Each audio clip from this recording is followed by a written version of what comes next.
Well, I made the same mistake a lot of you folks are making. I know code inside and out. I wrote a law dictionary encyclopedia. I wasted so many years studying that stuff, and I just, like I said the other day to somebody, I have 9 feet of law books. If I stacked them up one day to clean up the house, and it's like, this is ridiculous. I don't need any of these books anymore. I thought I needed these books. I'm not an attorney. I don't need this nonsense. I don't need to know any of this stuff. I'm a man. I'm moving in common law. Holy bejeez. I'm done. I'm done with all this stuff. Everything you're saying is code pleading does not work. That's a joke. Because I don't know the judge. I don't go to school with him. And all the shenanigans that those guys play behind chambers. I'm not a selected member to that party. It's like trying to be a bricklayer in New York City or Chicago, and you didn't pay your union dues. So you want to try to pretend that you're an attorney or a pro se attorney in their court, and you didn't pay your union dues, and you didn't pay your dues to that court? They're going to laugh at you. You're not going to lay a brick in New York City until you pay your dues. So that's the way I look at when I deal with any kind of statutory court, civil court, any kind of administrative court, any kind of equity court. I don't pay my dues to this club. They're not going to accept me. They're going to laugh at me. No matter if I'm 100% right, they're still going to just laugh at me. It's like, you're not a card-carrying member. You're not a dues. You're lucky you're here at all. You're lucky we even, like, wait a minute, buddy. This is a public building. You're a private society. You're a private legal society occupying a public building. No, people. No.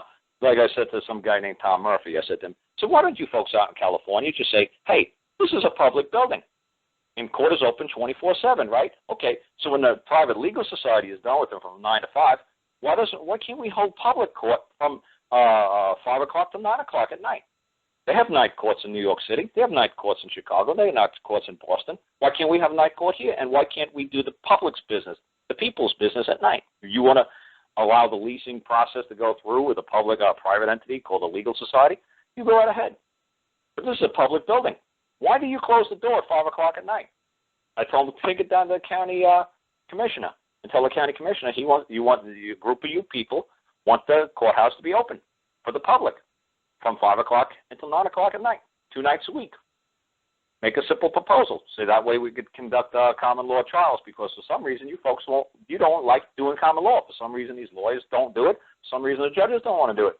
Well, the common law is the supreme law of this land, and for some reason it's being ignored. For some reason we can't get a common law proceeding going. So why can't we occupy this public building? It's a public building. We pay for it. Why can't we access it? Yeah. Why do they close the door at 5 o'clock? Whatever, a whole bunch of the public says, we're not done. We want to hear common law. We want common law trials. We don't want administrative hearings. They don't let us do common law trials during the daytime. Well, hell, we'll find a retired judge, and we'll bring in our own court reporter, and I'm sure we'll find somebody to volunteer to be a clerk, and let's have some common law trials going on at night. I just thought that was funny, something to toss up. Tom thought that was funny, too. So I don't know if anybody else on this call thinks that's a good idea or what, but I thought it was pretty funny. It's a public building.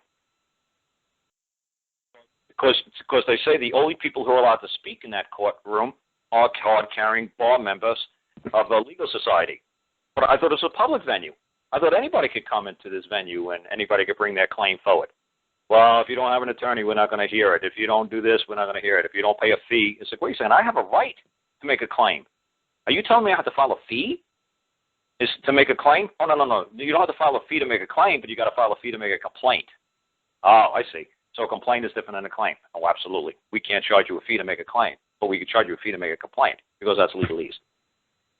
So see, that it's monopolizing the public building. It's like, well, why don't you guys just open up your own private courtroom down the street? And why don't you just leave this public venue alone? Public tax dollars paid for this thing. Why don't we just have public court? Why do we have to do all these fees and all this other nonsense? Because a man has a right to bring his claim forward.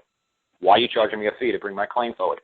Does a man have a right or not have a right under the 6th and 7th Amendment to a trial by jury? I thought it was a right. Why are you charging me a fee?